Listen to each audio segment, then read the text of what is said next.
Welcome to Half Expecting, the podcast for those of us who are expecting. And for those of us who aren't. And for those of us who were previously now. I think that would mean they're not. Right. Unless they are. That would be me. It's a pretty tight binary. I don't know if there's anything in between. For those of us who reproduce by budding. Oh. Yeah. Flowers? Because, yeah, something like that. There's animals that do it too. I don't remember whom, though. Seahorse. Seahorses? Oh, I don't know. I don't know if that's correct. I know the male carries as a seahorse. Right.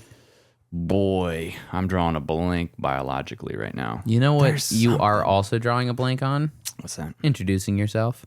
I'm Steven, and I am expecting. I'm Jake, and I'm not expecting. I'm not. There's no in between. You just brought up a pretty interesting conversation point.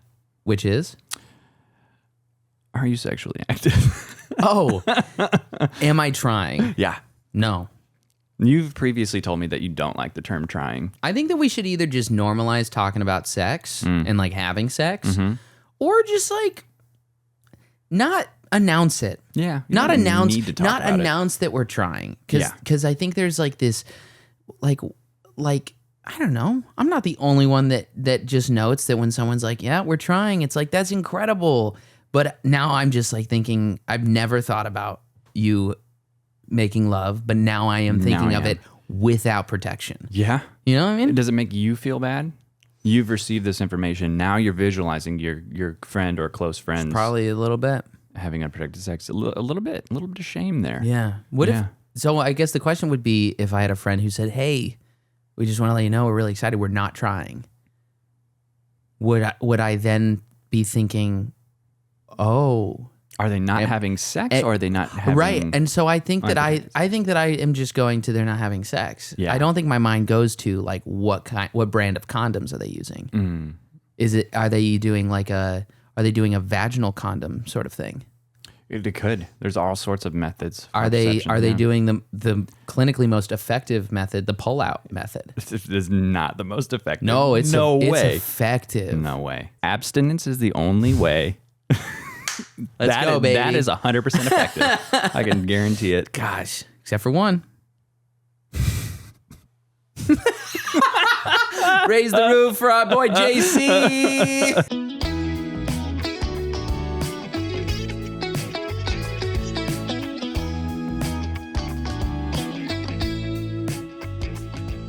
There's a cat. Was he in here the whole time? There is a cat in here. Was he in here the whole time? No. How the fuck did he get in here? This has happened before. Do you have holes in here? No, but Quill, the black one, likes to sleep under the couch right here. So when I said, was he here the whole time and you said no, did you mean yes? I meant if you referred to Quill as her proper gender. Oh! Yeah, I would have said yeah, she probably was. So that was intentional? That was, you heard me misgender your cat and you said... And I was waiting. You said, fuck this guy. Waiting to grill you on it. Yep. Damn. Yep. You know what? Sorry, I am not searching for your cat's penis or vagina. Sorry. Sue me. Do you think I've never explained to you what the genders of my cats are? I do think that you only refer to your cats as Quill, Scout, and Greg. You should know that Quill is a delicate name. It's full of mystery. Professor Quill, I know it's a last name, but I think of it as a guy. You just called Professor Quill. Is that right? Potheads? Harry Potter fans? Weigh in. Get after this guy. Get after Roast him. Today's hydration is sponsored by, not sponsored. Today's hydration is literally brought to us by the Lumi Cup. Lumi. The Lumi Cup is made of aluminum. It feels like a solo cup, but it's infinitely recyclable. It's made to be tossed. Ooh, that's good. Oh, just hear that. That does not sound like a normal plastic cup. No, this is something you can party and not worry about killing the environment. My favorite part is that it does get this nice condensation around it. Yeah. And it just whatever you drink out of it feels crisp. Also, we're kind of bearing the lead here, but look at that customization. It has a logo on it. It's a logo that we discontinued, but it's a logo. It's our logo. Yeah. It just wasn't, we were just trying to maintain continuity with our branding as a whole, but it is the H and the E from our logo. Yep.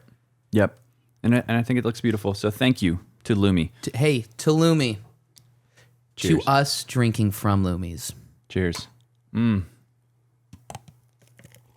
See, that is something that a lot of people really have an issue with, biting aluminum. Do you have anything like that? Because mine is. Oh, I don't struggle with that at all. No. Mine clearly. Molly's is styrofoam. She hates the sound of. Yep. See. Yeah. No, I'm and out. Mine is. When you pull apart a cotton swab. Dude, I have like some real tactile. Oh, dude. I'm gonna tell you. Yeah, I'm gonna tell me you yours. this, and I'm gonna have a conniption as I'm trying to describe it because it literally gives me the heebie-jeebies every time. Jake is a spicy tactile person. There's a very specific experience of when I was growing up playing baseball. We're wearing cleats and you're sliding a lot. Yeah. What's up? I was trying to envision where this is going. Oh, I heard you say, I'm hearing a whistle. I'm, playing baseball, sliding around a lot in cleats. Yeah. The dirt would sometimes get in the laces, and when you tighten the laces, it would squeak. It's the worst. It's the worst. I have like goosebumps right now, and I'm so uncomfortable. Break it down for me again. Nope. You just got it. You're gonna have to re-listen to the episode, buddy, because that's it. That's all you're getting. I really hate it. So when you're playing softball, yeah, championship game coming championship up? game next championship week. Game coming up next week. Does it ever happen again? It started happening. Oh yeah, no, I do slide, Yeah, okay. and my laces recently started doing it. I might get a new pair of cleats. I'm not joking. I have to buy new footwear. Not joking. Oh man, good to know. Thank you. I feel closer to you now. Enough of the pleasantries. We are 5 weeks away. That's a one-hander. That's on one hand. One would say a one-hander. Yeah.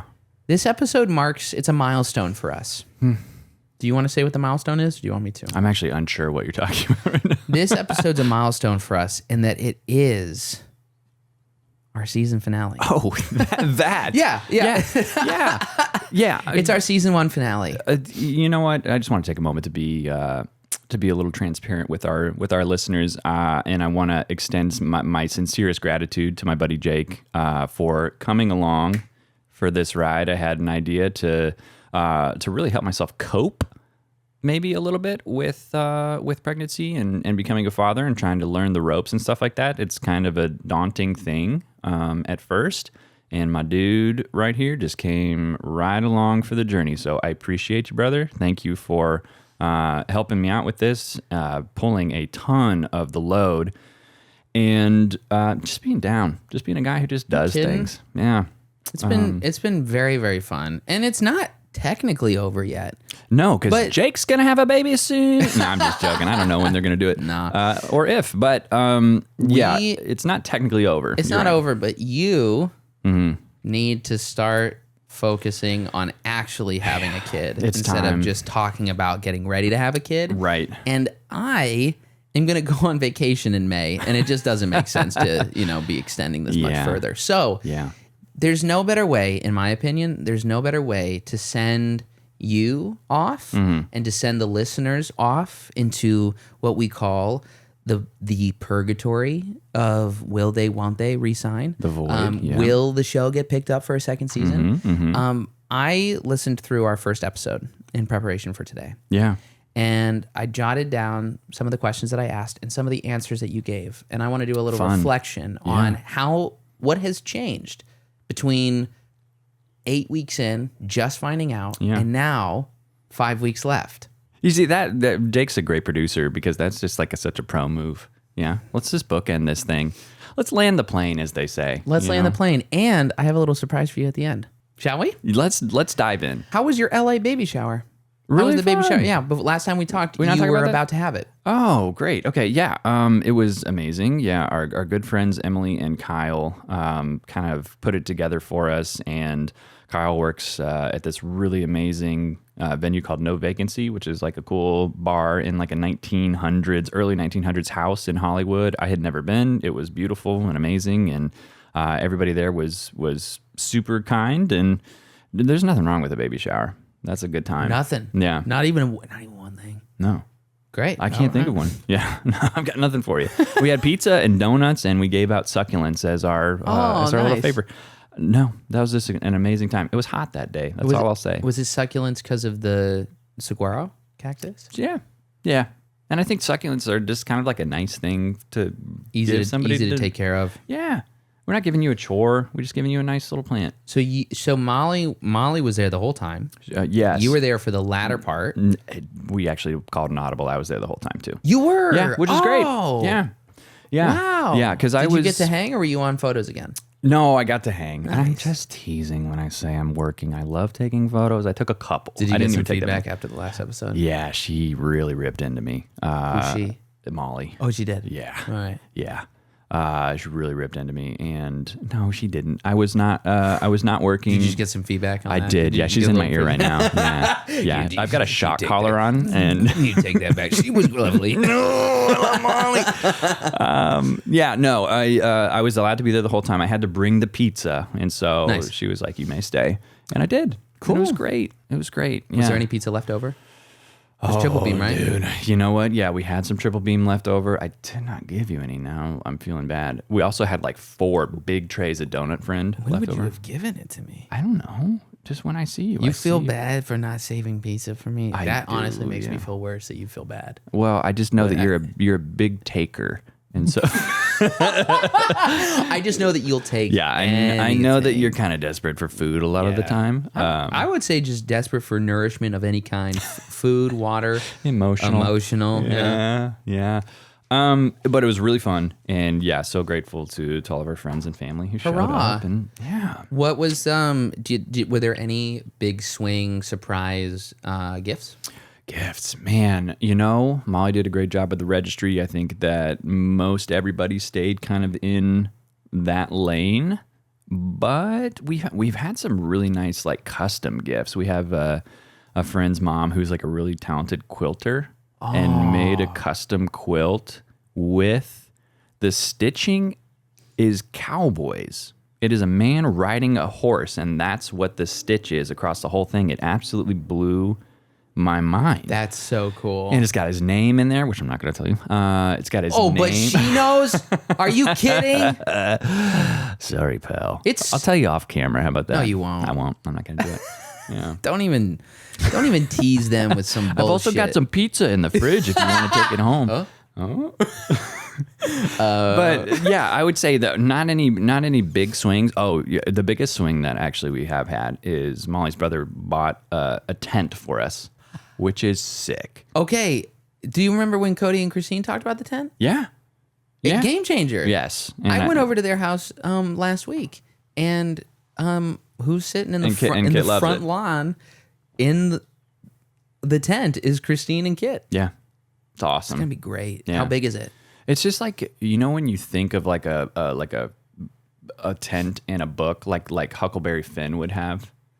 No. It's just like a traditional triangle tent with 2 Oh, great. stakes. Yeah. Yeah. Yeah. And it's got a little flag thing that goes across the. That's so fun. It's really cute. Yeah. Would you use it indoor? Oh yeah. You gotta. Yeah. Absolutely. Baby can't go outside. No, I can't go outside. Can I just be honest for a second? Earlier, you and I both shared a laugh, and I accidentally tooted. And so, if you smell anything, I just want you to. Oh, I just no. want to. It's probably past already if you haven't smelled it, but I just didn't want you to have to do that thing that people do socially, where they smell a fart and they have to pretend like they didn't smell it because they don't want the other person to know. I wouldn't do that to you. And I also have a really bad sense of smell. Oh, thank God. Very poor. So that's why we hang out so much. That's why you feel so comfortable around me. But your toots are in the fiber of my couch now. Yeah.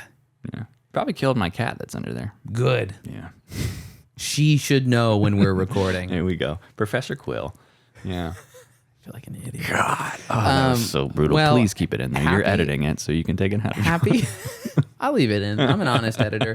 Happy baby shower to you both. Thank you. Thanks. Let's jump in. Okay. Wait. Hold Yeah, on. go ahead. Before we go, Okay. Molly and I Yeah. did our first preparing for baby class last night. Oh my gosh.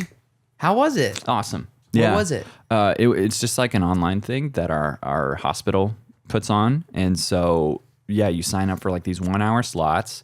There's a nice nurse, childbirth nurse who gives the whole rundown of what to expect. And it It's crazy, honestly. Like how much, even though I feel like I'm prepared, there's so much that happens on the day that they know just by heart, like second nature, that you're like, what in the world? Like down to the hour, like first hour, we're gonna feed immediately. And then hour 2 is like when the baby will just like go in comatose. Like the baby will be asleep and unable to be woken up at hour 2. So they're like, you should nap there. Yeah. Because that might be the last nap you get for a little while. And so like they kind of broke down this whole schedule of what they do immediately after birth. We're delaying the cord clamping. You have the option to like collect cord blood if you want to for like stem cell stuff. Yeah. But you they're gonna like, take the stem cells for yourself? for me, yeah, I'm gonna drink it right there. Let's go. In the room. I don't think you should drink it, but yeah. Okay, cool. Okay. Yeah. Yeah. If you break your nose, you can put the stem cells in there, And it regrows another nose. Yeah. Nice. Yeah, and then went through a whole bunch of stuff about what the vermix on them, the white fuzzy stuff, is called, and why it's important. Wait, and I don't know what this is. Yeah, it's What like is vermix? when they come out of the uterus, they are covered sort of like obviously in amniotic fluid, and there's this white stuff on them. You've seen a picture of a baby. Yeah, or I a guess video. I didn't think it was fuzzy. Yeah, You're saying well, it's fuzzy? The baby itself is going to be fuzzy. Really? Yeah, they say that babies come out a little bit furry sometimes and it'll fall off. Whoa. Yeah, but the vermix is like this white. Honestly, I'm talking above my pay grade right now. I don't know what vermix is exactly. Who cares? You just did the class. Yeah. Do your best. Yeah, I'm trying. And We're gonna have a little fact check right here. incorrect. Vermix is actually the name of the town in Virginia. That is a Vermix, Virginia. That is a pest control company in South LA. There was so much that we learned from this first hour of this class, and we've got 2 more to go after this. So highly recommend that if you are expecting a baby. Do you recommend it for non-expecting folks? Like, is there anything that you can take away as just like a person who's looking to learn? They had a friends section. I just kind of like. Did they actually? Yeah, they had a friend. No, they didn't have that. That'd be crazy. Are you serious? Why would that be crazy? No, they actually were very strict about it. Just needs to be you and your partner in the room. They were like, if there's anybody else in the room, they keep you on video and make it so that nobody else is like listening in. And I'm not sure why, really. Say that again? Yeah. They one of the first things that they said was, hey, it's only supposed to be you and your partner in the room. Right. So no like parents are in the room, no professionals or whatever. If you've got a doula, I guess, no having them in the room either. So I was like, oh, that's kind of interesting. What about video? Sorry. They ask you to keep your camera on so that they can see it's just you two in the room and mute yourself. So it's on a Zoom. It's on a Zoom. Yeah. What's on a Zoom? The class. The woman is teaching on a Zoom call. I thought you were talking about the actual birth. No. And I was like, what the fuck are you talking about? Yeah. Although they were very clear that like maybe don't have people come and visit until after that nap. Oh. Yeah. So it's interesting. It's interesting who could and should be there. When are you going to let me come over? I think probably. Are you getting choked up? Yeah. Yeah, that's what it was. It's actually all of this cold water from my Lumi cup. I would say like 4th or 5th birthday party. Oh. 48 to 60 months. Got it. And that is only probably if we like have the budget for a clown. Freaking roasted your ass right now. You looked so proud as that was coming out of your mouth. Yeah, dude. They had some suggestions. Is basically the rule of thumb is like if you're not comfortable breastfeeding in front of this person, maybe don't have them over for the first couple of weeks. So it's interesting. Like, when's the earliest? Should we get Molly? Should I just ask her point blank? Hey, it's not a big deal, right? Yeah. Yeah. I'd do it in front of you. What's the earliest that you visited a child? Ooh, I went and met up with Ben and Shannon days after Campbell was born. Yeah. Funny story about that. I had just gotten a haircut. I went to Costco to pick some stuff up for them. I got some diapers. Then I got some, I was just like, hey, anything else you need from Costco? So I did a little Costco run for them. I met them at...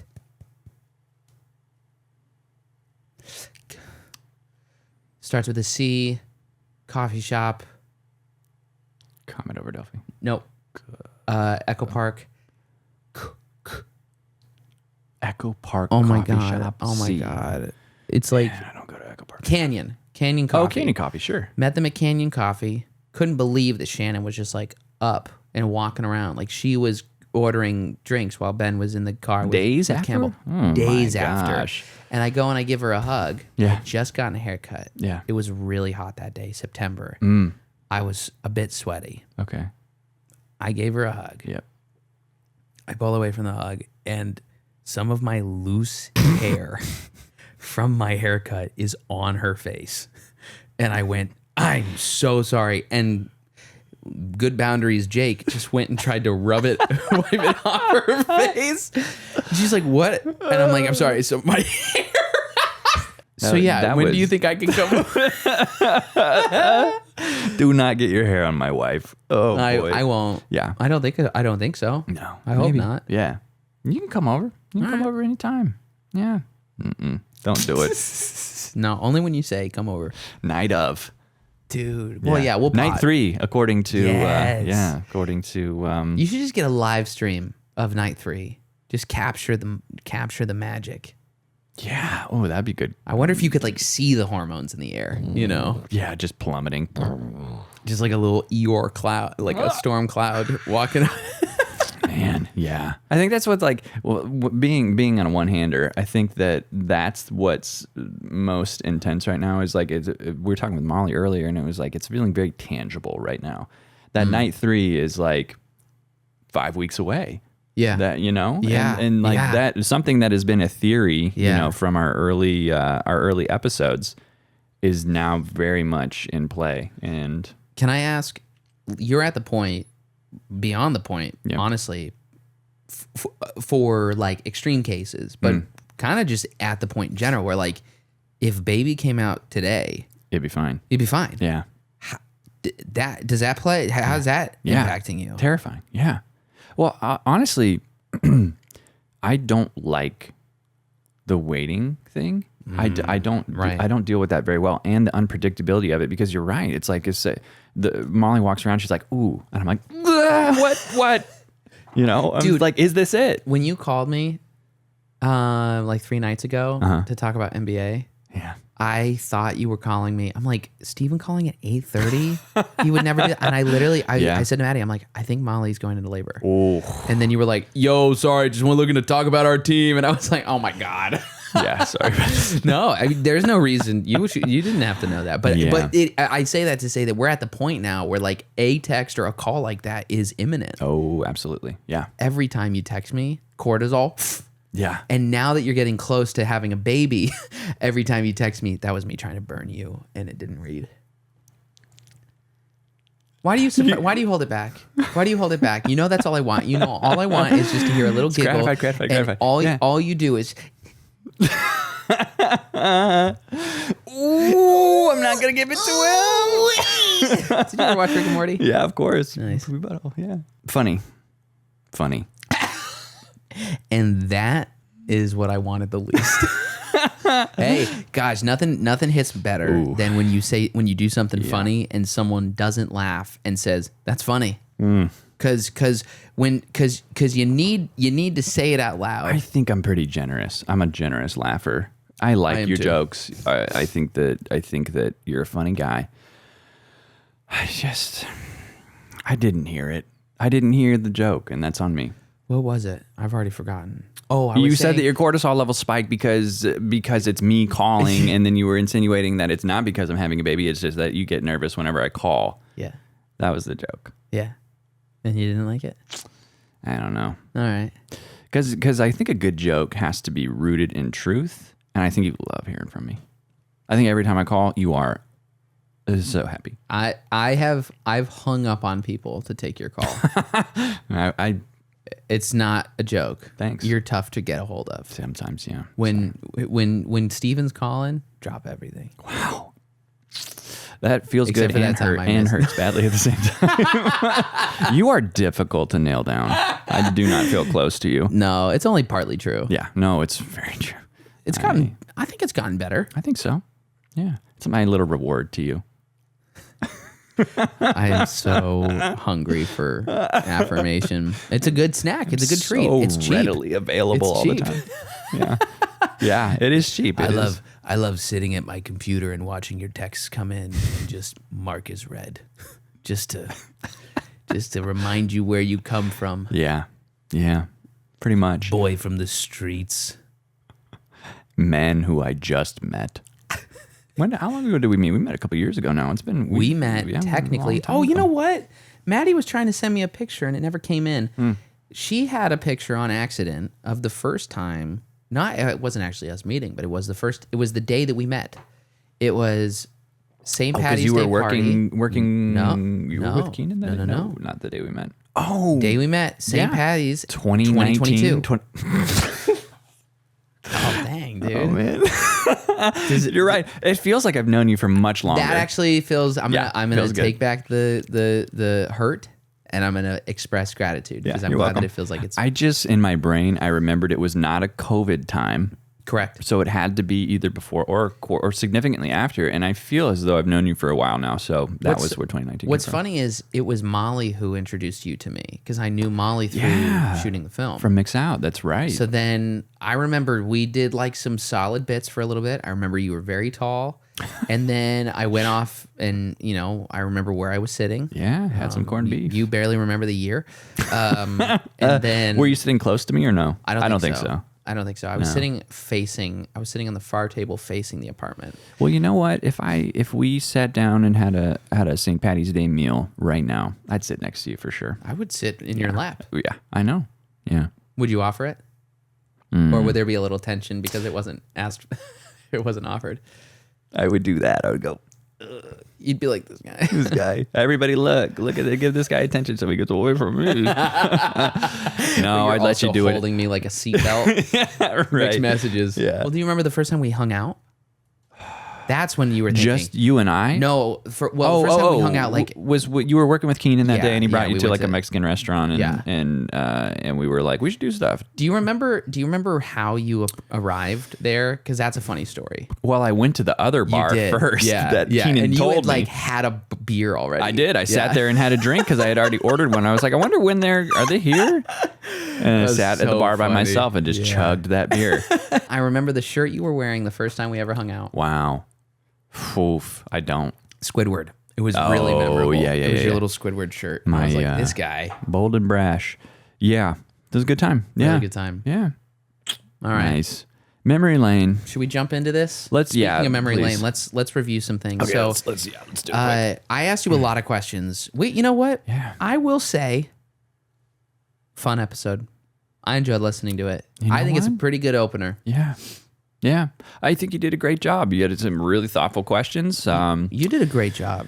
Thanks. You shared a lot. Thanks. Yeah. You were vulnerable. I was staring down the barrel that first episode. You were. It was tough to edit around because you were just looking at the camera the whole time. I mean the figurative barrel in that I was nervous. I was definitely nervous, and it was a raw time for me emotionally. It is interesting how like some of the things that you said, like some things have changed, and obviously you know more. Like I will learn even more that has changed.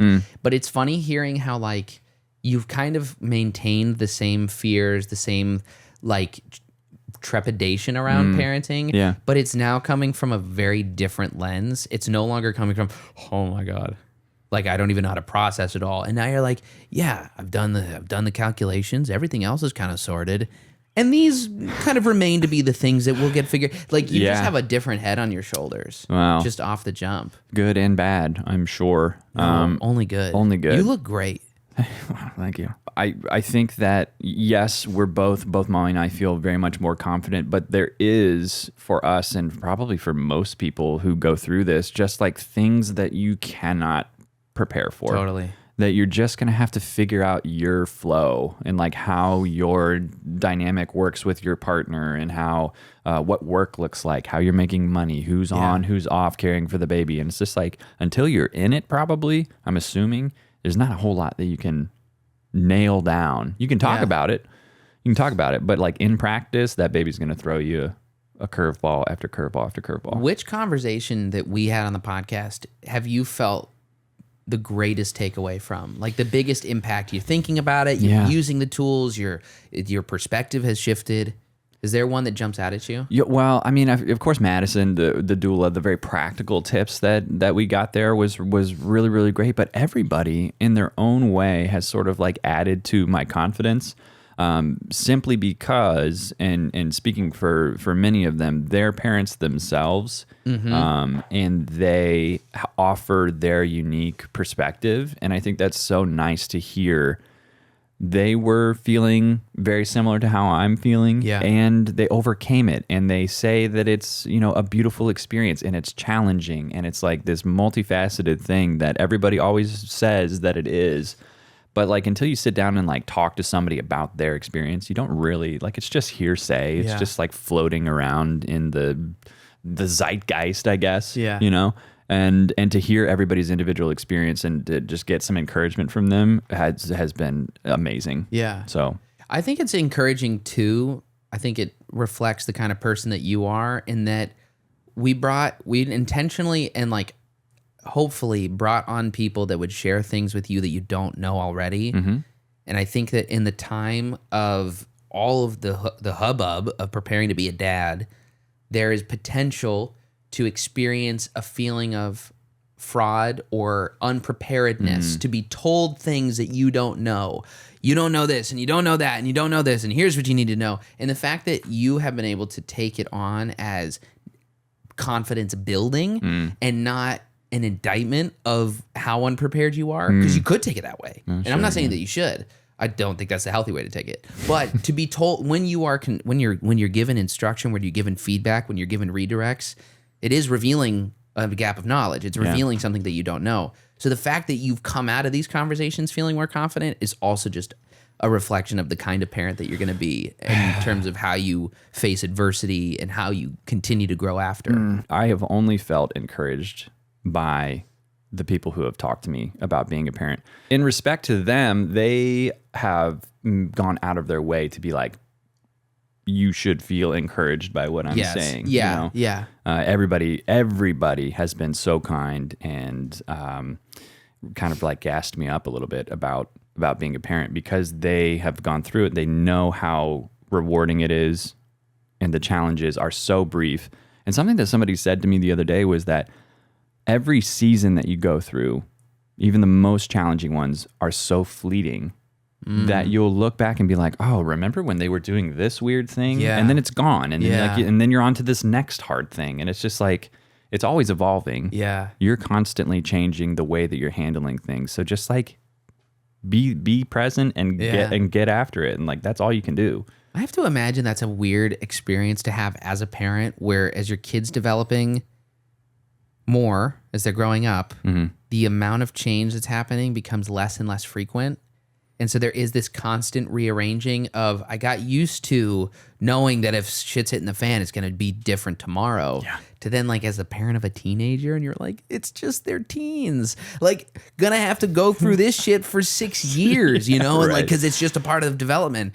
I'm sure that is like an unspoken, I've never heard it spoken in that way, of an adversity to overcome as a parent, like just the realigning of expectations and how you 100% overcome difficulty. Yeah. Well, that's one of the things that Molly and I talked about most recently was the whole sleep regression thing. And it happens several times. So like you might be crushing it one couple of days, 1 week, and your kid's getting 8 hours a night, and then they hit that 4-month sleep regression, and you're like, fuck. Like, we got to figure this thing out again. I cannot wait till you're potty training. I've heard just the best things about it. Yeah, easy. Super easy. Happens in an afternoon, generally speaking. I would say I've had no problem with it. Actually, you just tooted all over my couch. I tooted all over your couch. Steven, let's jump in. You said, "Yep." I'm gonna quote you a lot. You said, quote, "This feels damning. I'm feeling robbed of the future I thought I'd have. And I've asked myself, am I a bad person for not being 100% excited for this kid?" Thoughts? I feel like I'm on the record in court right now. Yeah. Did you say that? You said you weren't excited for your kid. In episode 1 of Half Expecting season 1, do you still feel that way? Yeah. There are times. Yes. Yeah. I would say that remains the case because of the uncertainty of having a kid. Like, we don't know what our lives are going to look like. It's going to be different, and there's a path.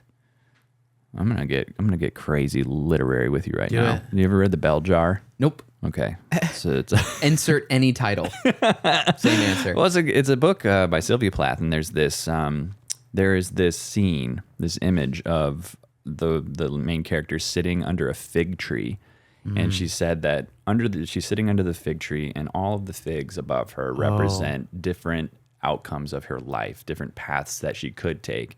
And in the story, she's sort of like paralyzed by the fear of choosing almost. Yeah. And she says that the figs fall to the ground and they rot, and she watches them rot. And so in a way, I feel like there is a path where things maybe happen differently. Maybe we waited a little bit longer. Maybe this other thing, these other set of circumstances came about. And rather than like really relishing in our fig, it would be so easy to sit under the tree and be like, oh, what if we had just, if this one thing had happened, and not savor any of it. So I'm trying my best to be like, this is what's happening, and it's great. And I love my fig, and it was delicious. And it will be, and it will continue to be. It will be very nourishing, I'm sure. Yeah.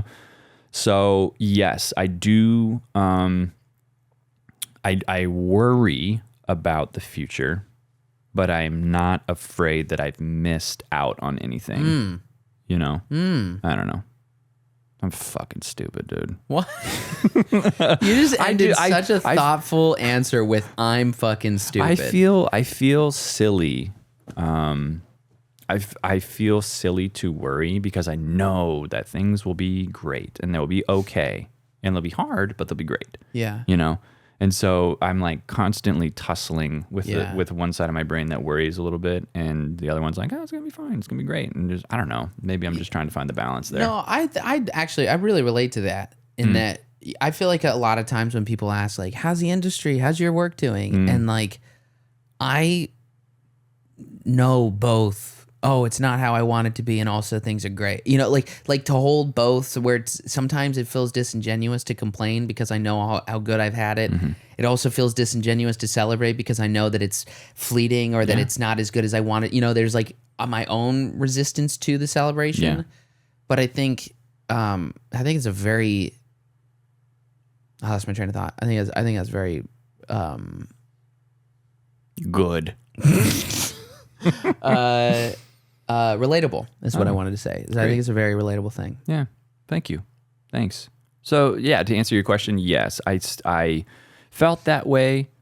I still see the silhouette of that line of thinking, but I'm choosing to move into this next chapter with, as Cottrell would say, a mind of gratitude and abundance, and a mindset of abundance, and that this child will bring more to my life than I ever thought was possible. Well, and to carry on with the fig metaphor, like the experience of actually getting to indulge in the fig to where your attention is solely on the sensory experience of the taste and the feel and the smell and the pleasure that's coming from it, to where you don't even really see the figs that are dropping. Your perspective with the figs is different. You're no longer looking up, but you're looking out. You're able to see everything else that exists outside of the fig tree itself. Yeah. It's going to be so much better than you ever could have imagined it would be without. And, 100%. And it's going to be so different, obviously, in your career, in your life, your marriage is going to be different, but like your idea, the best version of what your future could look like, I don't think will ever match to the experience that you will have in spite of the adversity. Yeah. Because it's going to be the thing you're actually getting to savor, the thing you're actually getting to bite your teeth into. Yeah. Yeah, that's so true. Yeah, I think that when you you have that planned path, you're just like fixating on this like half idea of what it might be. And that's like so unfulfilling at the end of the day. How cool. Oh, how cool. You did a thing that you thought of 3 years ago, exactly to the T, with no adjustment or context to what's happening today. Like you end up living an old idea. Yeah. It's uninteresting. It's irrelevant in a way, or it could be. Yeah. Nice, dude. I asked you if your parents would want to meet me, and you were like, yeah, definitely. They have since met me. How did they feel? How did that go for them? I don't want to say let down right away. You just did. Oh, okay. Yeah, let down. Yeah. I think I think they were pretty let down. No. When you came over and said hello, it was my parents, Yep. my youngest sister, her daughter, Molly's parents. It was a room full of people, and a room full of people with some expectations of you, I think. And you dazzled them. Did I? Yeah, you gave them the old one too. They were so happy to meet you. Yeah, they were so impressed. They were like, Jake is so funny. He's on. I felt on. Yeah, you did. I was firing. Yeah. It was. Can I say? I don't know if I've said this on the pod already, or if I've said this to you already. What? It was really warm in your house when I walked in. It was hot. It was really hot. There was 9 bodies in there. It was really warm. Yeah. I was concerned. Yeah. I was like, I mean, it was like a little chilly outside. It was evening, but I was like, it was muggy. Yeah, it was hot in there. I We were really- playing Jenga. Yeah. And doing a puzzle. Yeah. And so there was a And the lot TV of bodies. was on. And the TV was on. There was some electricity happening in the room. We had just had pizza. Yeah. Oh, gosh. Yeah. The energy used to break the dough down, Yep. right? Just in the body. Yep. I really enjoyed meeting your family. Yeah, and they did too. Almost all of your family came and gave me a hug. That was very nice. It was like they knew. It was like we knew it. I told Maddie. I said, whenever I meet Steven's family, I feel like it's gonna be a little love affair. I think it's just gonna be. It's just everyone's gonna be all sweet and kind. Yeah. And so I will say in the counter they delivered. Yeah. Yeah, they did. Your niece was funny. You passed with flying colors. Thanks. You were. I'm in. You're in. Yeah. Yeah. You can hang around. They'll have you around. Yeah. Come to Texas. They'll host you. Did your dad think I was funny? I haven't gotten an emotional read from my father since ever. Since 92. Yeah. Yeah. What year were you born? 90? Yeah, 1990. Yeah. Okay. Well, if he ever thinks I'm funny, just let me know. Yeah, if he ever brings you up, I will let you know. My parents are FaceTimes me. Hey, he just did it. Dad, what'd you say? What you just said? Say what you did. Jake is kind of stupid. We talked about where you thought, as a 15-year-old boy, where you thought you would be 20 years later, because at the time you were 35. Oh, okay. And you gave it was all in the context of, did you think you're going to be a dad? Do you think you're going to be in LA? Blah, blah, blah. Yeah. Where do you see yourself 20 years from now? Oh, man. Dead. Oh, Likely dead. no. No, not for anything bad, but global warming, and I think that they're... Yeah, because we're all dead. Yeah, I think dead. everybody's dead in 20 years.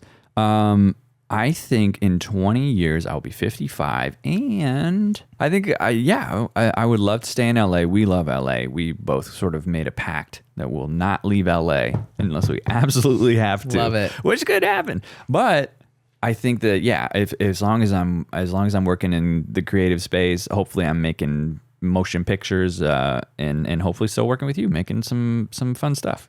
That is my hope, and that's the only thing I'm putting out there, is that my kid is happy and healthy, and I'm still here.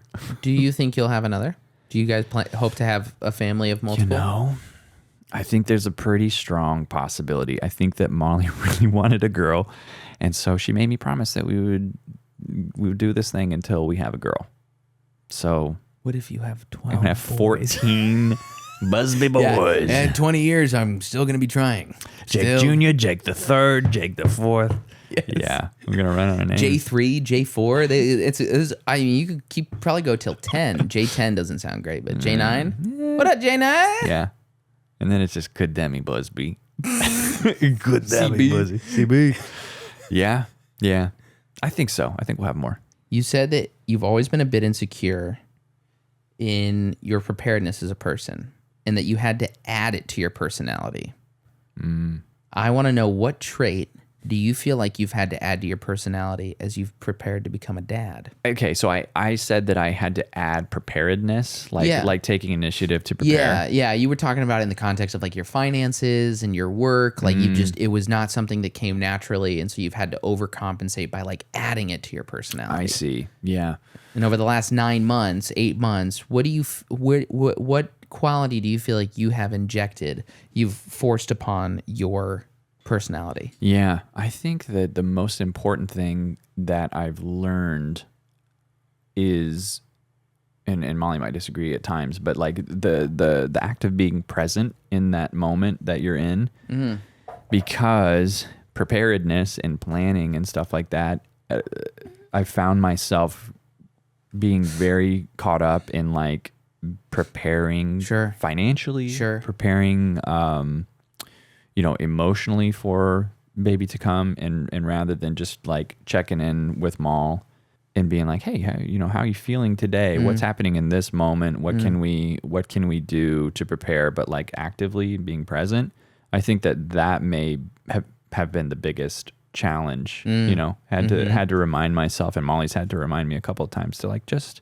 we're here, right? Yeah. And we're it's good to be prepared, but also it's good to like just watch a show together.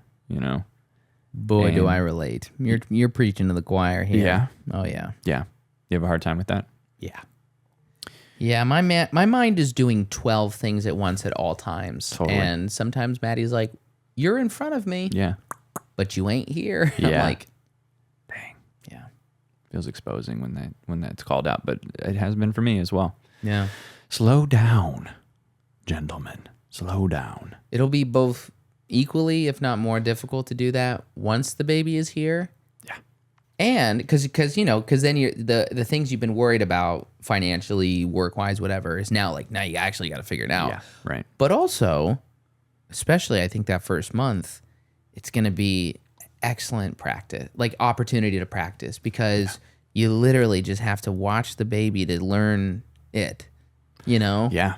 And I think that your primitive parental nature of I have to keep this thing alive is going to keep you present. I hope it does. Yeah. I think it will. I think it will too. And I think we're both really looking forward to like putting down, like pencils down type of thing. Yeah. And just like being together, learning this new dynamic, watching some shows when it's asleep, and just, like being a family, taking the leave that we're allotted by the state of California and just like hunkering down for a little bit. I think we're both going to feel kind of refreshed, and then we'll go a little crazy, and then we'll want to go outside a whole bunch. But yeah, I think it's going to be nice. Do you think you're going to take Cody and Christine's advice and hit up the train and just do the go the train roulette? I admire that about them. I think it's so cool. Yeah, I think so. We'll do stuff like that. Probably not that thing. Probably not the exact thing. The train roulette may not be for everyone. Why isn't it not for you? I think because my brain works the way that it does, I'm just going to be like, what are we going to do when we get there? Instead of enjoying the journey like they do and they're so cool about. I don't know. Yeah, right. But like, what am I budgeting for? Yeah. What kind of activities do we have planned? How am I going to grow as a human from this? No, that's fair. What's my output from this trip? You guys are going to find your own Yeah. train. What do you think your like getting out? I do think that traveling is such a big thing. We're going to really work hard to normalize traveling with the kiddo.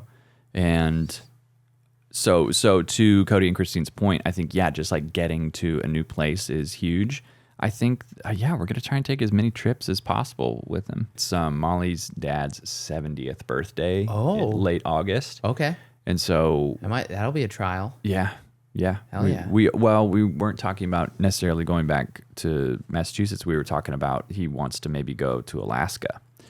Yeah. Sick. Which is like a 5-hour flight from here. Yeah. Take little Busby fishing. Yeah.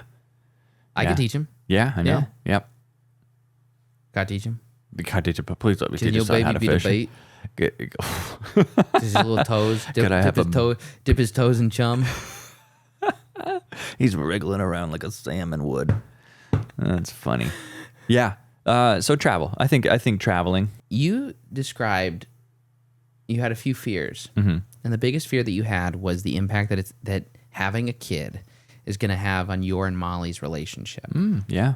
I want to know, where have you seen you and Molly grow together as a couple the most in this process? There's a really cool intimacy that happens in pregnancy, I think, that I wasn't necessarily expecting. Molly will often ask me, hey, put your hand on my belly. And I'll just like sit there and just be with both of them for a minute. And it's so cool to get to experience that, because I mean, obviously we never had that opportunity before to like connect physically in that way. And like, it's sort of like you're looking forward to the future in that moment. So it is like that being present, but also like thinking forward. It's hard to explain. It's just really cool, like getting to look forward to something and also like sort of like pay reverence to like what she's capable of, and it's really something that you've created together that's really cool. And I just think that connection has been really, really fun, right? Just getting to see it move around and feel him kick and all sorts of things, and then just be like, hey, isn't this cool? Like, can you believe this? It's sort of like every day you're just like, can you believe this is happening? This is crazy. Yeah, it's been really fun. It's been a cool way to connect. That's great. I feel like that's not an aspect of pregnancy that I've heard described in that way. Just the intimacy of that like very small moment.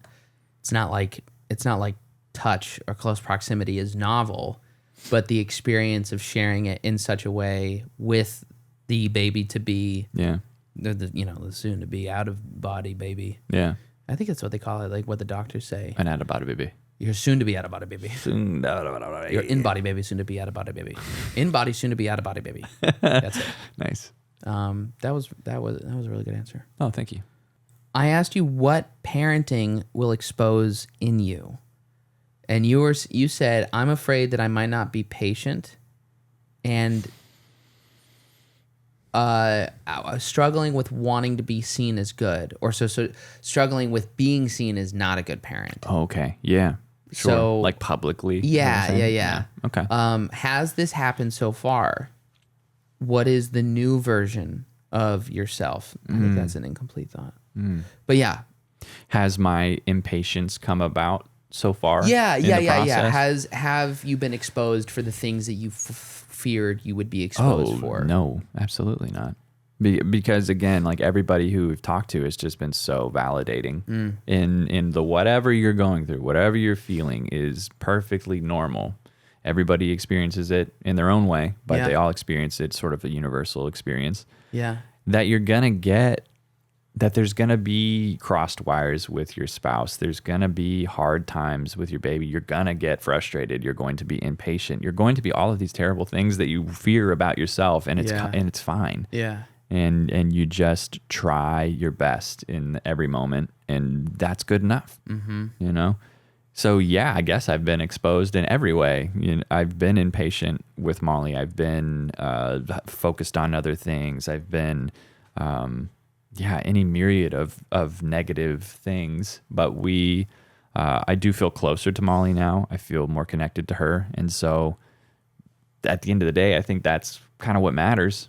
And we'll continue to work through it, and we'll continue to be bad versions of ourselves and good versions of ourselves. And it's just, that's life, I guess. In this current moment, this current version of you, what are you going to do if future Busby, 3 years old now, having an absolute shit flipping fit at a coffee shop? Yeah. What are you going to do? Gosh. I'm going to hate every minute of it. And then I'm going to go take him out of the store, and we're going to go calm down. And I'm going to say, I see how you're feeling. And that's okay. You got to name it. You got to name the feeling. Say, I see that you're feeling frustrated. Yeah. And that's okay. It's really frustrating that you can't poop your pants, that you can't poop on the floor at common. It's really frustrating. You wanted to poop on the floor, and I get it. It's a nice, clean floor. You wanted to cause some destruction. I heard, I feel like I've brought her up before, Dr. Becky. Yeah. Good Inside. Yes. Yeah. She has this really interesting take on timeout. Yeah. And how when a kid is having a fit, her belief, her study is that a timeout is a timeout where you put the kid away and you isolate them is like one of the worst things that you can do. Really? Because what it's communicating is that when you mess up, you will be abandoned. You will actually be you'll be separated from the pack instead of like the intimacy and the presence of, hey, you're not bad because you're experiencing feelings that are leading to behavior that's not ideal. Right. You are still loved. Yeah. I'm still here for you. And so she talked about like the experience of, yes, because she's also very much like gentle parenting as we know it is like not effective when it's just tolerating behavior, not addressing behavior, and letting your kids do whatever the fuck they want. Right. Which I think it gets misconstrued as like, we're just letting them feel. And it's like, no, you're the parent, you're the adult. You still got to like, but don't do that. You have to try and paint boundaries and then work your way back into them. Sure. So her thing is like, you know, when your kid's having a fit, pull them out of the situation, remove them from the trigger or the stimulus or whatever it is that's leading to the freak out, but then physically being in a space with them, whether it's just to cool down with them so that they can burn it off, you know, outside of it. But I thought that because I think timeout is such an effective tool for for addressing behavior while continuing on with your day, with your whatever you're doing. To not do that, to pull them out and be present with them means you have to stop what you're doing, sit in the shit. But ultimately, then what happens is the kid is learning. Talk about like attachment styles. Right. That they're probably more likely to experience security in knowing that they can mess up and not be abandoned. Right. That their tendency that does not then go to anxiousness, anxiety. When they start feeling the feelings, they're going to fear that they're going to be abandoned. And so then they latch on or it comes out sideways or the detachment, the avoidance. You have, plenty of time to figure that out. And who knows, maybe in a couple of years that'll be seen as totally not right. But you're going to want to hit your kids again. Yeah. The current way things are evolving in this country that we're going to be here. And we missed the paddle.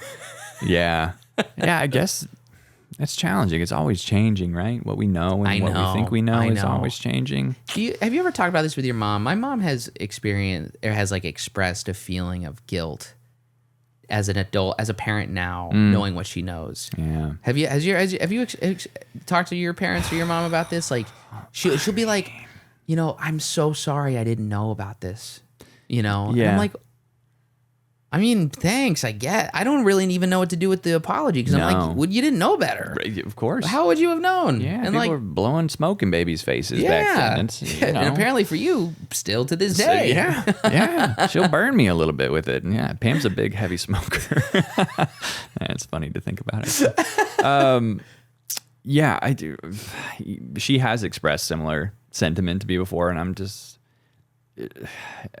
who cares? Yeah. We're fine. Yeah. Or maybe we're not. Maybe we're a little damaged. But we have to be. Like, we have to, like, we have to learn how to take shit. Yeah. And not let it define us. Yeah. Own what we can own from it and just accept that, like, life happens. In the same way that every generation has had to. Right. We talked about, I think with Ben, or maybe it was with Kelly. Yeah. What is the thing that our kids are going to go to therapy for that we joke about, because we think like, we got to figure it out. We probably don't.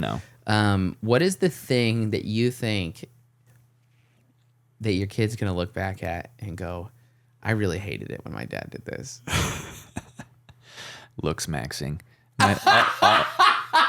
All of my looks maxing is every gonna rub morning on. He bone smashed. He was constantly chiseling his jaw. I didn't love it when he did meth to slim down. I didn't do it to stay slim. I did it to suppress my appetite so that the effect was a slimming. I did it to advance my career. You ungrateful son of a bitch. You like. Oh, you like the Louis Vuitton you're wearing right now? Oh, that's because of the test I was taking. That's because I stopped generating my own testosterone. Because Daddy was creating content for you. Yeah. I streamed. I killed myself so that you could thrive. Dude, we're fucked. Yeah, we're fucked. Man, what am I doing right now that's going to be detrimental? And be light with it, like a thing that you do for fun when you're trying to be silly, that your kids just gonna be like, it's fucking annoying. Oh my God. I mean, the only thing I can think of is that we're in the same boat that our parents were. We don't know what we don't know. Yeah. So sure. fucking anything that I do right now could be seen in 10 years as like, what were you doing? You were eating eggs from a chicken? Yeah. Like, right? Yeah, we eat eggs from humans now. You breastfed your baby? What is wrong? Change. You never know. That might be the one thing that won't change. Yeah, probably I true. think it's the one thing that hasn't changed. Yeah. We have done that since the dawn of time. Because my mom was like, That's true. Formula, everybody had, or maybe it was her mom that fed her. Anyway, there was a time when doctors were like, no, only do formula. Yeah. Breastfeeding is bad. Crazy. Yeah. So it's just always changing. Who knows? Isn't it amazing then to look at the people who run the country and be like, none of you were breastfed, and it's so obvious. We are run by people who lacked enough physical touch early on. Right. Oh, that was one of the main things that we learned in our class. There's like how life-changing skin-to-skin contact is, and how important it is in that first month, or obviously for a long time. You're never afterward. gonna be wearing a shirt. I know. What are you gonna do if your kid doesn't think you're funny? I just don't see that happening. When you come around, he'll think I'm less funny because Uncle Jake is going to be so fun. He's going to be so fun. I'm not going to five you for it because I'm going to resent you for it. What a compliment. Yeah. Whenever Jake's around, my kid's going to think that he's the funniest thing ever.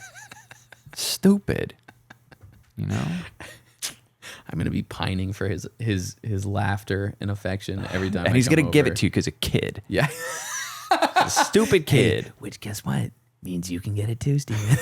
That's right. You're missing it. We're both just throwing bits out there. He has no idea what's happening. We're pitching sketches to him, and he's like 6, and he's like, none of this is funny, guys. None of this is funny. I asked one more question. Yeah. Or I wrote down one more question that I asked. Yeah. Before we went into a commercial break, I said vaccine or no vaccine, and then you laughed. What is the question? Vaccine? Just vaccine. Yeah. Yes, my baby believes in science. We will have vaccines. What the All right. fuck? Cool. That one of the first things that they do in the hospital, they give you Hep B right away. Yeah. Vitamin K and Hep B.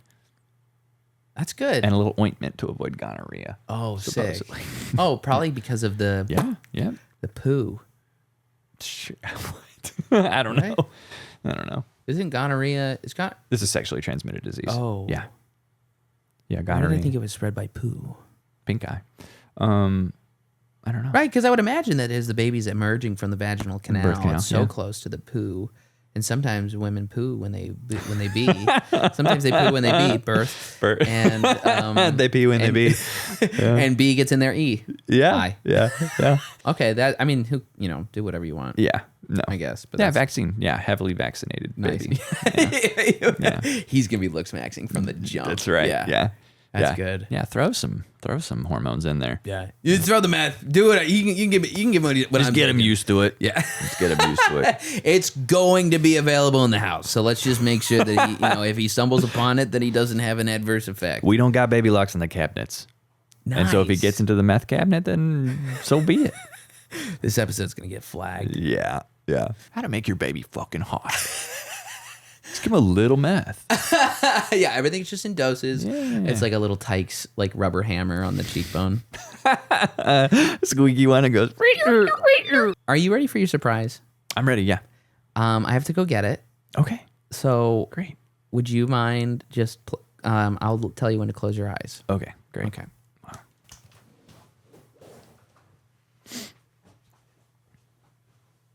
Oh, he's scampering.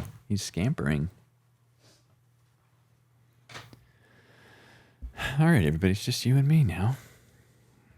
Just you. Oh, he's back already. It's just generally how he operates. Is minute you think he's gone, he's right back at you. Oh, I just want to say thanks. Thanks to everybody out there for hanging out with me, watching me go through this process, and just being generally supportive. It means a lot. I'm excited to be a dad. I feel pretty confident. I feel pretty good. Might be foolish, but I feel pretty good. This is a lot harder than Jake made it look to just talk by yourself. Boy, he really pulled his weight in this one. Thanks, pal. As you're watching this edit, I'm going to say thank you again. I appreciate it. I'm not going to pay you for any of it. I can't. I don't have the money. We did not make any money doing this. We lost quite a bit. And that's fine. Because we gained so much more in friendship. And that's really what matters. More than anything. I feel like I had a little bit of Tucker Carlson in that last one, which is troubling. Another thing to talk about. All right, sir, close your eyes. Closing. Is it Alfredo sauce? Yeah, it's just more Alfredo. Okay. I don't know what I'm doing. Ooh. Okay. So I caught this from our last baby watch. So this is news to everybody else. I didn't get to participate in Steven's baby shower. So we're having our own little baby shower here today. Got you a couple gifts. What? Can I open my eyes? Here, why don't you hold out your hands? Okay. Oh my God. All right, you can open. Yeah! Absorbent and soft diapers. Got you 162 Thanks, diapers. Dude. Oh, I appreciate it. These are a mystery to me because there's so many kinds. There's so many different styles and things like that. Yeah. I cannot wait to try these out and have them be absolutely useless. Yeah, they didn't match the ones that were on your registry, and I did see that people already bought the ones on your registry, but I just I was at the behest of what Target had. This is fantastic. There's two designs in this pack, and I just want you to know that one design has rainbows and maybe what's a sun. Okay. And then the second one has a pink and a blue whale looking at each other.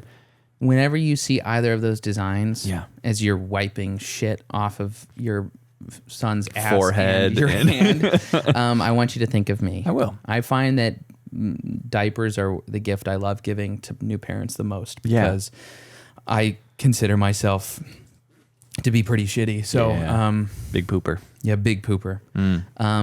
Okay. Thanks, buddy.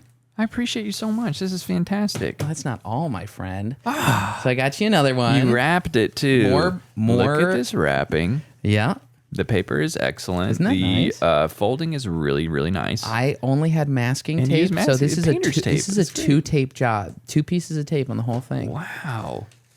Really nice. So hold on, wait before you do. Oh gosh. So I did what I think every parent hates. Okay. As they're like receiving gifts on the registry. Yep. I went off script. Good. Yeah. I got you guys something that I wanted to give you. I don't know if it's already been given to you. Okay. I don't know if you don't want it. Yeah. But when I was thinking about what's something that I would be excited to have, and also what's something that I'm excited to give to you guys, this is what I thought of. Which is perfect because Molly just kind of like threw that registry together just for like no reason. It didn't really put my That didn't really miss out through it at all. This is excellent. I see one pen. I see 2 pens. Yes. And I see 2 journals. So this is the closest I could get to your color scheme. Lovely color. I know that's not quite Highland Cow. That's not quite Saguaro. But I figured you guys are going to probably go through many, but this could be the start of your capturing the moments and the nuance, like the stories that you want to remember and share with your son later. Yeah. You're not going to have me to be able to podcast during the early months, so you're going to have to find a way to process it all. This becomes my manifesto. So I figured that if you both wanted to have a journal, that you guys could each take one, or if not, you can have them both. So and it nice. Can be your little starter, little memory keeper. Thanks, dude. That's really, really nice. Sure. I really appreciate it. That's really cool. I need to be better about writing down my thoughts because you're a big journaler. Nope. No, Cut that. leave it. Yeah. They need to know. They need to know that The he does people not need to practice what he preaches. But I've always heard from everybody who journals They're like, it has been the most beneficial thing that I do, that I include in my daily routine. And so I've always admired that about people, and I've always wanted to do that myself. So thank you. Yeah. I think very fondly of stories that my dad, he'll like go through journals sometimes and he'll take pictures. Really? Yeah. He's somebody that he'll keep, he's got journals from the fucking 80s. Really? Yeah. That's so cool. I know. I don't know what I would do with it. But he'll go through it sometimes and he'll just like take little pictures of like, he didn't journal a whole lot when I was a baby, but I have like memories of the stories that he's written down that were like super memorable to him when I was first born. Really? And to get to like get into the mind of, at the time, like 39-year-old guy. Yeah. And his reacting to becoming a dad, and the experience of being a dad, was really meaningful for me. So I hope that in some way you're able to share that with yourself and or with him. But I don't want to do this on camera, but this is a dotted notebook. This is for for some sort of a mathematical calculation. No, you can journal in dots. They didn't have any options. I was like, I just don't want you to spend this money and then have me. Oh no, dude, you can absolutely take notes. Okay, great. That. Yeah. Okay, great. You just use the dots as your lines. I've never seen a dotted notebook before. I thought it might be for like graphing. No, that would be like a graph book. Oh, it would be like an actual. Is this dotted too? This is dotted as well. What the fuck? Well, I don't know. What was I thinking? It's great. These are awesome. But what is this for? What is it? I want you to look up right now what actually a dotted paper is for, because I don't know. Should I take it back?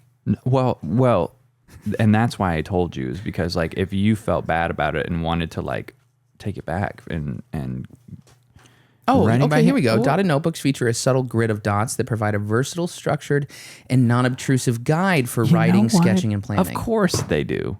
That is, because I was just thinking as you were telling me that about what your dad does, like my penmanship is pretty shit, and I will go crooked, and so that is what a dot is for. Of course it is.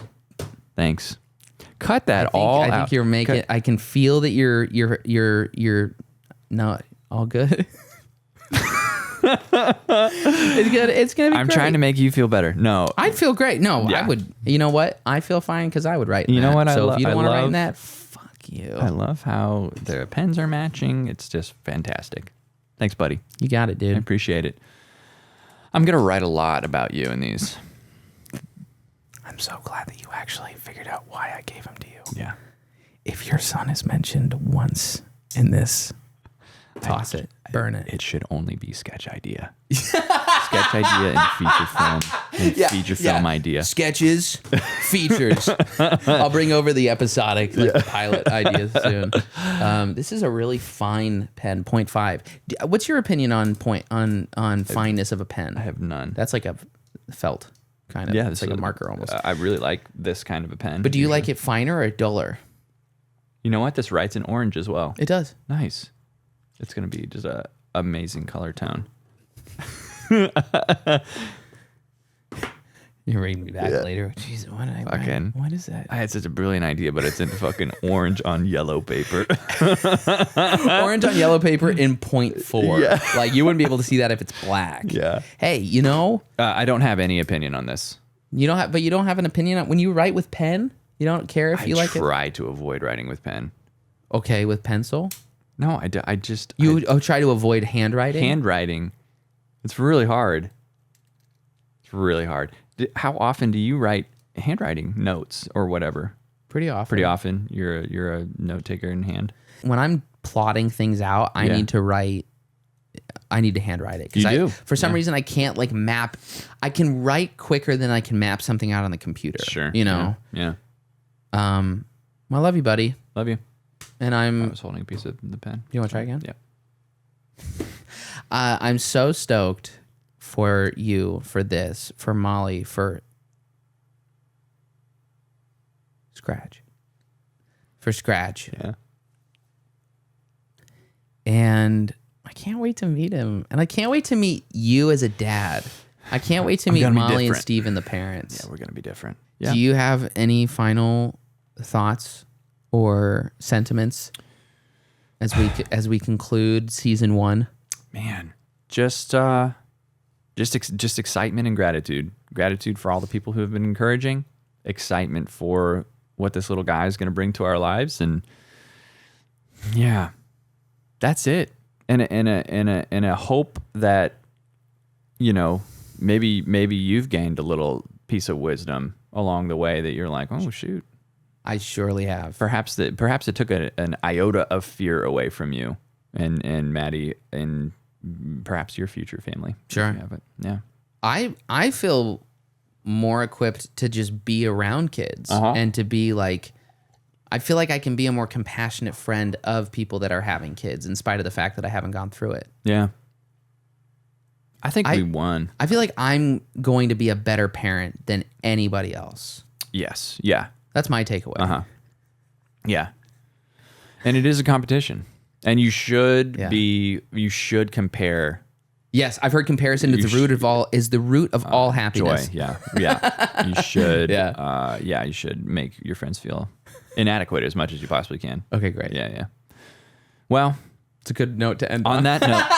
Well, do we want to bring Maul in for a minute? Sure. Yeah. Sure. Can I ask on a scale of 1 to 10, 10 being I would like to molt out of my skin right now, and 1 being like buckle me down and keep me here for the next 3 days. How comfortable are you right now about being on the pod? Oh, about being on the pod. I was wondering if you were saying how comfortable I am in my body right now. Yeah, let's talk about any dysmorphia you've been feeling, or like, do you recognize yourself when you? No, how do you feel about being on the podcast? I feel okay because it's with you and Steven, but even though I'm a performer, I don't love talking on camera. It makes me a little sweaty. Tell me more. Why? Is it the sound that you feel your voice makes, or is it the experience of formulating sounds with your mouth and voice?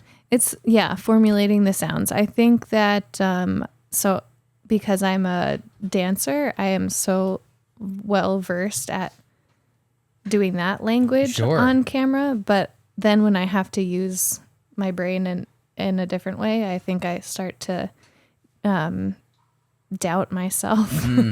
Yeah, that makes sense. Yeah. It is interesting how, especially like in an artistic sense, like your storytelling, you're communicating and conveying emotion, but it is such a different, it'd be like if I was trying to dance, where I'd be like, I feel so comfortable to emote with my face or with my voice. If I have to communicate any complex emotion with my body. Yeah. But you're good at that. I'm questioning the evidence that you're using to make that claim. I think you're pretty good at that. Molly, what is... I mean, here's the thing. I think everyone's going to want to hear from you about how you're doing. We have to talk about Steven. Yeah. Nobody wants to hear about me. Au contraire. The number of people who have complimented us on filling the parenting podcast space with more white male perspective is zero. No one has complimented us on that. What do you feel like is going to be one of Steven's strengths as a parent, as a dad? Oh my gosh. So he's going to have so many strengths as a dad, but one thing that I really admire about Steven is how level-headed he is in so many situations. I mean, I think I'm the one that gets a little anxious and panicky about certain things, or like perfectionist about a lot of things, and Steven is always able to bring you down to earth. I don't know if you've experienced that with him, but he's really good at making you feel calm, making you feel capable. And I think that's something that he's going to shine in with me as a partner, and then also with our kid, probably. You know, he's going to be such a source of security in that way. And yeah, we're lucky, I think. Very sweet. Yeah, I think that Steven is very good at finding the silver lining, or the positive, the positive angle when the going gets tough. Yeah. I'm gonna sneak in if I may. We all have a mic. Wow. Yeah, we do. Yeah. That's so cool. We generally Very official. Oh, cool. Yeah. You're going to, yeah. Yeah, this is how this works. Yeah. Nice. Really nice. Yeah, we don't even need 3 mics. We You can just talk in the same way. Yeah. That's actually what I thought we were going to do, except I had the idea that maybe you would share my mic, but it's okay. I understand why you had that thought, Yeah. and it's and it is okay. It's okay that you had that expectation, but You know what You this know- was when you came on the show. Yeah, I understand. Yeah. um, This is Molly's moving out episode. Molly's getting her own place. Wow. we were just talking about what we think you're going to be, why we think you're going to be a great dad. That's very nice. And I was just saying that I do think that you find a way to see the bright side of every situation. Thanks. Sometimes I think you're in denial. I think sometimes it's just bad, and you just need to own it. It's just It's just not good. No, Yeah. I'm joking. Molly, I asked Stephen earlier where he feels like you two have grown and come closer together during this pregnancy. Where do you feel like you guys have grown together? Oh my gosh. Well, I think a lot of it is to be seen, because I think we've got a long way to go once he's actually here. For sure. Have we said yeah, you said the gender. We have not said names, so don't feel bad about it. Wait, you know the name? Steven's just telling everybody but me. You had a couple good guesses though. Thank you. Yeah. Thank you.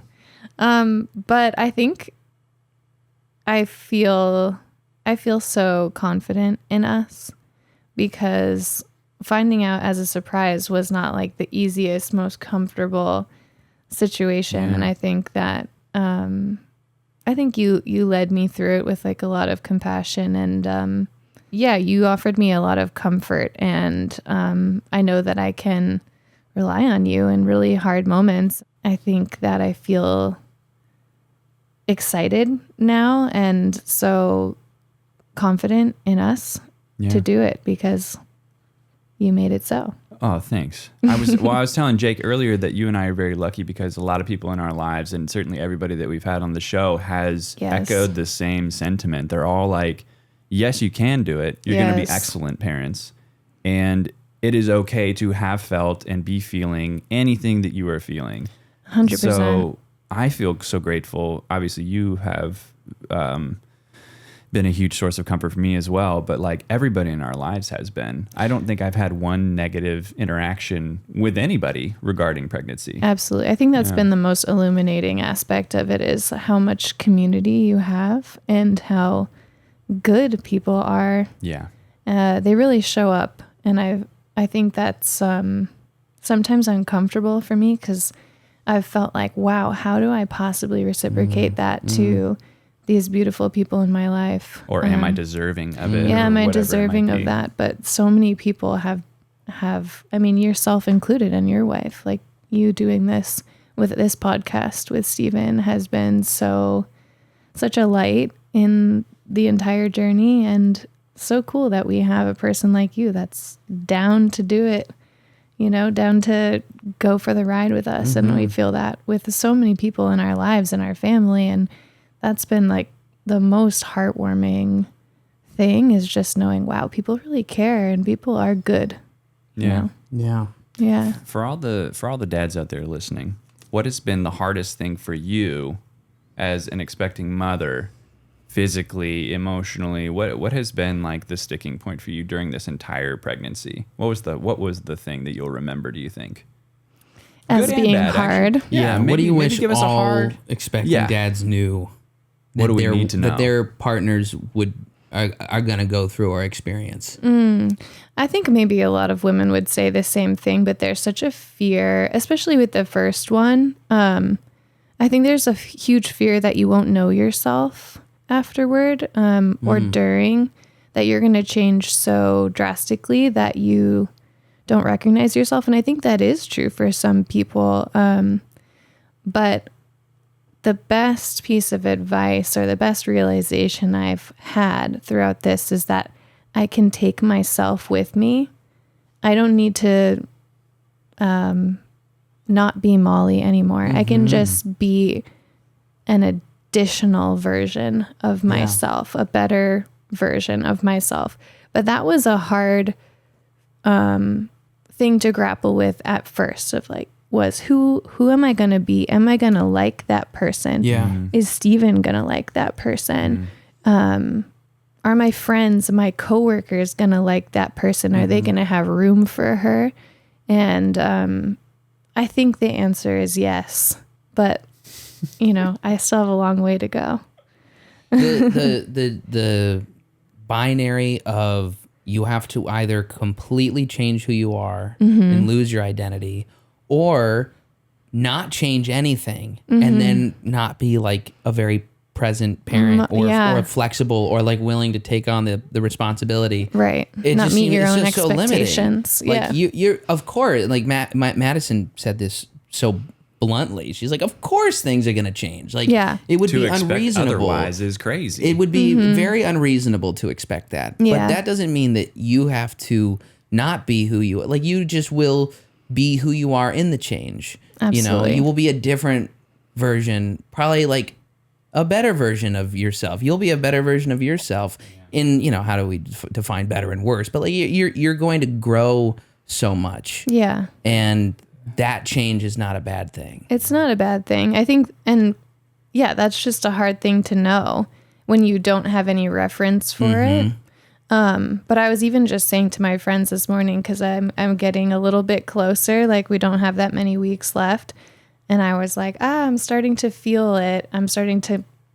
It's weighing down on me that everything's about to change. And my friends that have kids, young kids, they said that they would never go back to the version of themselves they were before. That's nice. Yeah. And even though it's really hard and there's a bunch of factors, they can't imagine their lives without their new reality and their child. And I think that's so true. I have to think of that more. Like I would never go back to not knowing Steven, or I would never go back to not having our cats or something like that, or not having Jake. Even though change is hard, it's so hard in any instance. So I always tell you that the first night that we had Scout, our first cat, she like had 3 bouts of diarrhea on the floor and was like crying in the bathroom. Oh my God, it was so sad. I mean, it's like traumatic to like bring a thing into a new place. Right. And so we were like, oh man, is this going to be really, really hard? And the answer is yes, but now you have something in your life that's so fulfilling that it just like that is a blip on the God, map I of can't your life. imagine our lives without that cat. thing? And who hissed at Jake today. So Like aggressively. I haven't seen so much fang. she showed her whole mouth. Like up to her skull. She was mad at you. Yeah. I have 2 questions, one for each of you that I want to round our time out with. Yeah.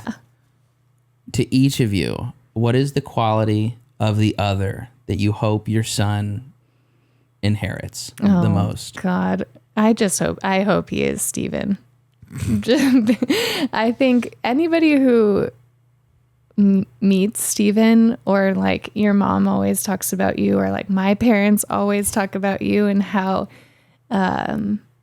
lovely you are to have in a room, and just you put everyone at ease. If I could just have a child that's like happy like you are, and relatively views the world as an okay place to be, I'm happy. I just want him to have your view on the world and your disposition, your ability to cope. Oh, all right. I would say that Molly is very good at making people feel valuable. I think that whenever Molly talks to you, she makes you feel like what you're saying is the most important thing that's being said. Like, are you getting emotional? A little bit, yeah. Don't do that. Yeah, sorry. Yeah, like I never wonder if your attention is elsewhere, which is really cool. And like I nice. know that our kid's gonna really benefit from that. Oh, Yeah, that's so nice. love you. Love ya. We didn't do our vows out loud because of this reason. Because this would happen. I feel like we're like getting married again. Oh boy. Thank you for coming on the pod. Yeah. Well, I really had to pull your Yeah, ear I to really get you did on not there. want to go to the pod. And- Not because I don't love it. It's just because of me on camera. It's also like 80 degrees in here. It's hot in here. It's really warm in here. It's uncomfortable in every sense. This couch is damp. Where y'all were.